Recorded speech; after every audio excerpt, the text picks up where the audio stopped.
So I warned them. I said, fine, you can have a single currency. The United States has a single currency, but we have 50 states and they all pay different rates based upon their credit rating. The currency doesn't make everybody equal. So they told me back in 1998, they understood what I was saying. Yes, you're right. But they just had to get the euro in to create the bureaucracy. Then they would worry about the debts later. Okay, here we are 26 years later, and they still haven't addressed the issue. So the problem here is we saw it like in 2010 in Greece. When Greece got into trouble and needed a loan from the IMF, it started a contagion. The traders said, oh, who's next? Oh, Spain, because they're all in the same boat. And you can read, like I said, Herbert Hoover's memoirs, 1931, where one country defaulted, it's turned into a contagion, one after the other defaulted on their debts. And he said capital acted like a loose cannon on the deck of a ship in the middle of a tempest. And that's what happens. This is the risk of Europe. And this is why they need war, because they know it's failing.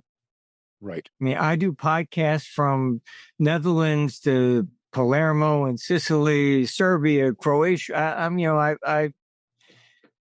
I speak around the world. And mainly I do that because I want to see what questions I'm getting. What is their thinking process in that particular country at that time? So that's interesting because, as my father always taught, it's not what I think, it's what everybody else thinks, because they respond according to what they believe. So, I mean, this is the issue. And honestly, even 3 years ago, I would say, look, the EU is going to break up. And they go, really? Now the questions I get, even from Netherlands, when? They're all kind of fed up with this.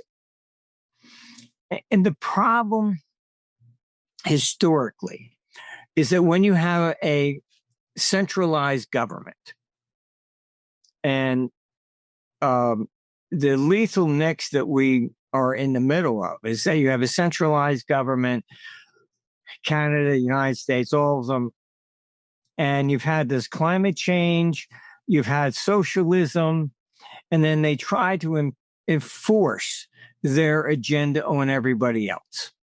I mean, this is really what communism was. And therein lies the problem.